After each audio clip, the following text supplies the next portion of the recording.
There are many words that we use for Holy Communion, and that's usually what we use in our tradition, but other traditions are different. There's the Lord's Supper. There's also a word that comes from very ancient times in the life of the church, and that is the word Eucharist. You might hear that more in the Episcopal Church or maybe in a Roman Catholic church, but that word Eucharist is actually the Greek word for thanksgiving. And as we saw all these good things brought up to the altar, it kind of reminds us of why the pilgrims celebrated special times in their life. And they called it a day of thanksgiving, which has really left its mark in American culture. So I want you today to think about your life as Thanksgiving. Take a look at our scripture today, and especially I want to draw your attention to the, I don't know why it skips around, but to the second verse, which is after the third verse. And this is probably the changeover into the second chapter. But let's read together that whole print. He is the reflection of God's glory and the exact imprint of God's very being. And he sustains all things by his powerful word. Therefore, we must pay greater attention to what we have heard, so that we do not drift away from it. As it is, we do not see everything, but we do see Jesus, who for a little while was made lower than the angels.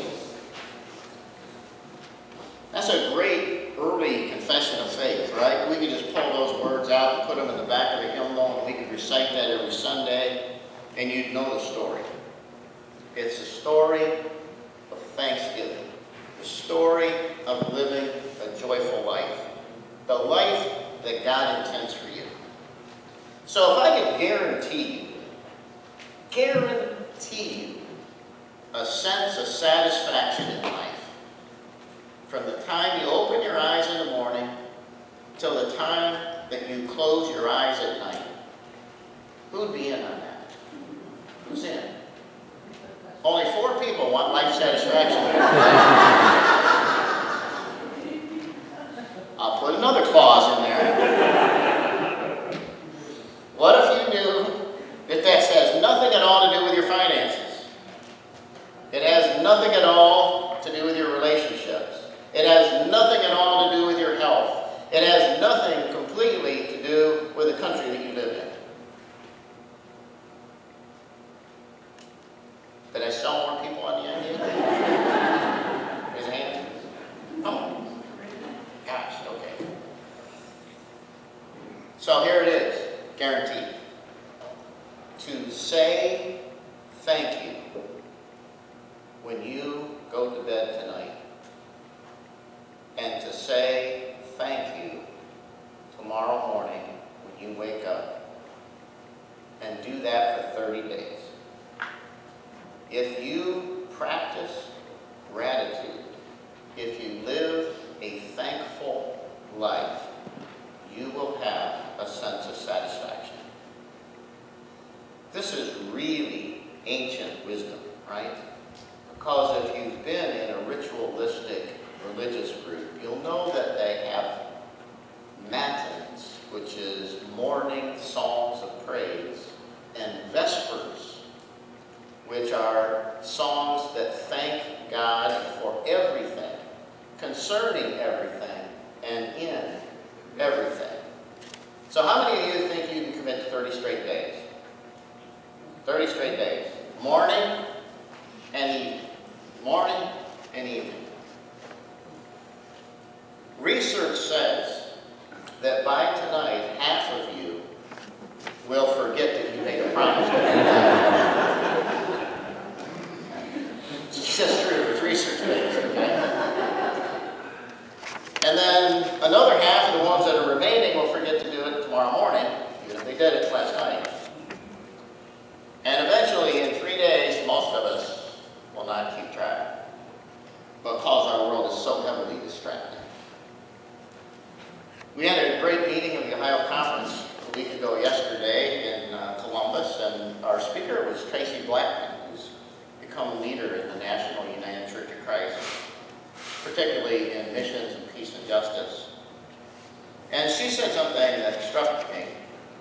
She said that her grandmother used to say to her, "You can be anything you want to be, but the one thing you cannot be is ungrateful." And so she took time to thank various people who had been involved in various aspects of the meeting.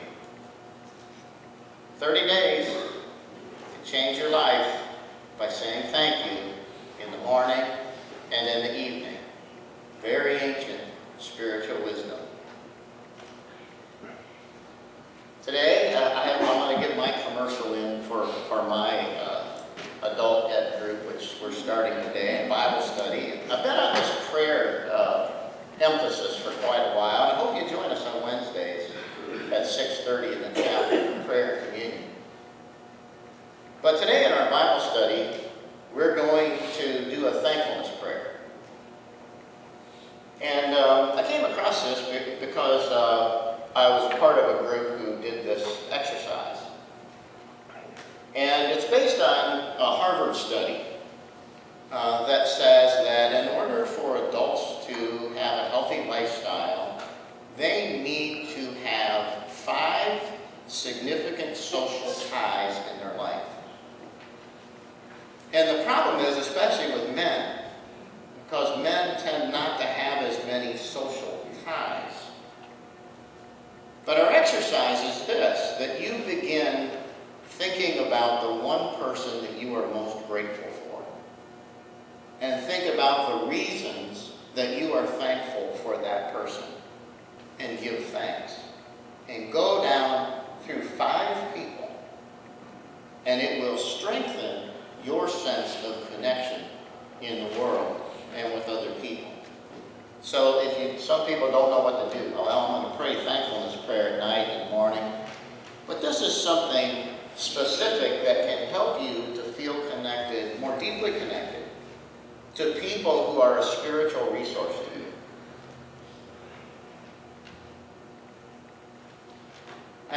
The other thing I noticed today was Suzanne said it's Worldwide Communion Sunday. And Lynn said Worldwide Communion Sunday. And that's a great thing because it says that you grew up in the church. And that's what we call it. But it must have been maybe 20 years ago they dropped wide out of there. And they did it because they wanted people to feel that the world is getting smaller. And that we are all one in the world.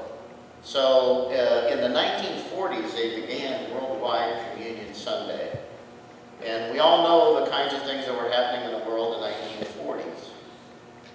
And it was an attempt to bring peace and solidarity and a sense of who the people of the world are. But today, we really realize that the world isn't so wide anymore. And nearly every Sunday, we talk about someone who's in another country or someone who's on a mission trip there. And there are many of us who travel pretty widely beyond what the last generation was able to achieve. So this is majestic language in Hebrews, you know. This could be a prayer, right? Jesus reflects the brightness of God's glory and is the exact likeness of God's own being, sustaining the universe with his powerful word. We must pay greater attention to what we have heard so that we do not drift away from it. We don't see God's word ruling over creation right now, but we do see Jesus. I think of that word, drifting away. We pay greater attention, greater gratitude, greater grace, greater awe, greater appreciation of the world as we know more about it. And the Bible rises to the challenge of speaking to this world we live in, where few people are apt to include others who differ from them. And story after story, parable after parable, Jesus teaches the lesson of God's extravagant welcome for all people. Now that is hard for many people to hear, and it's even more difficult for them to practice. So that's why we pay greater attention to who is included and who is excluded. In light of the tragic things that happen in our world, in spite of fear in our world and in the life of our nation today, world communion can seem a farce. It can seem unachievable.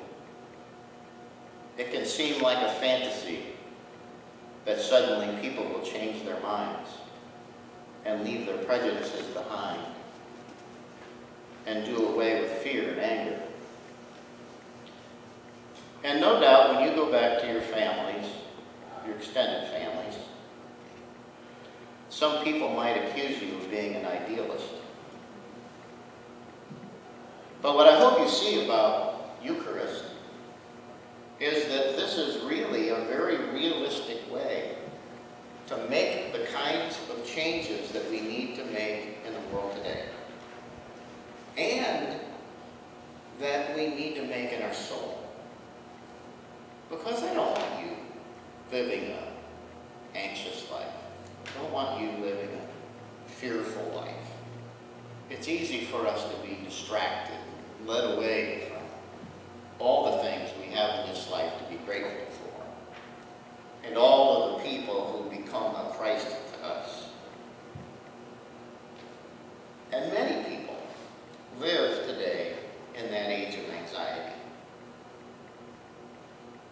Well, Jesus had a bottom line. You know, the world always has a bottom line, right? Always has a line that we draw. That people on this side are okay, people on that side not okay. But we know that people often do not receive a radical welcome. Sometimes because of their race, sometimes because of their gender, sometimes because of their gender preference, sometimes because of their nationality.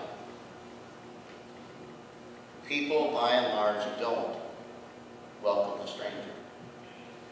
They fear the stranger. So here's the real bottom line.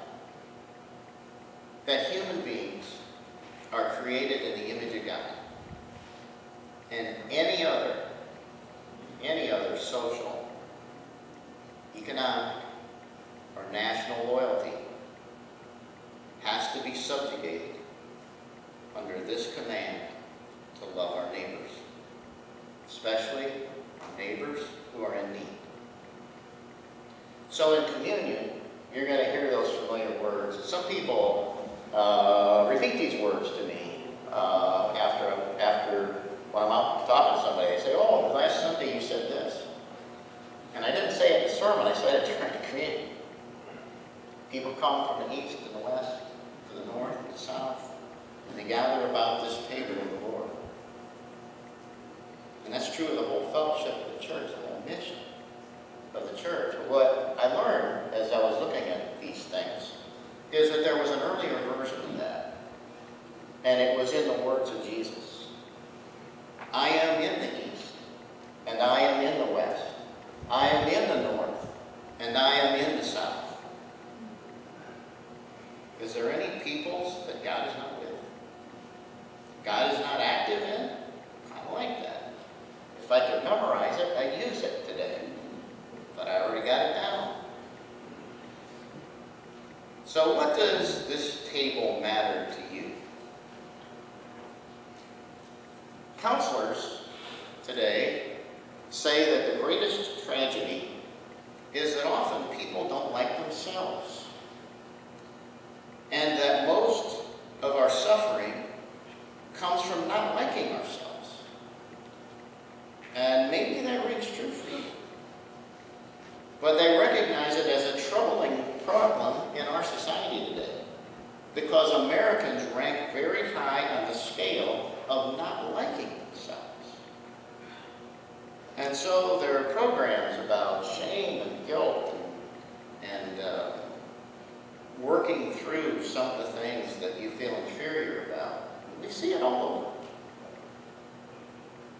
They imagine that, first of all, it might be because in our culture we're conditioned to compare ourselves to other people. And if we don't match some thing that our culture values, we feel bad about ourselves. The second is that we imagine that we actually have control over our lives and that we can manage things. Did you ever feel bad because something bad happened to you and you thought, I must have done something wrong? And we tend to blame ourselves for the bad things that come into our life through no fault of our own. I know many of you have these situations right now that you think of, that you can think of, where you blamed yourself for something that certainly it was completely no fault of your own. But the world blames us, or someone else blames us for it. I've kind of got this sermon on the back burner about wars and about battlegrounds and how most wars are not fought the way people want to. Their battleground, their territory is determined for them beforehand. Great Gettysburg examples, whoever runs to the place, by accident gets to high ground. And there are many examples of that, where we blame ourselves for not making it when the cards were stacked against us. You can think of that situation. So in the Sermon on the Mount, Jesus said, do not judge, and you will not be judged.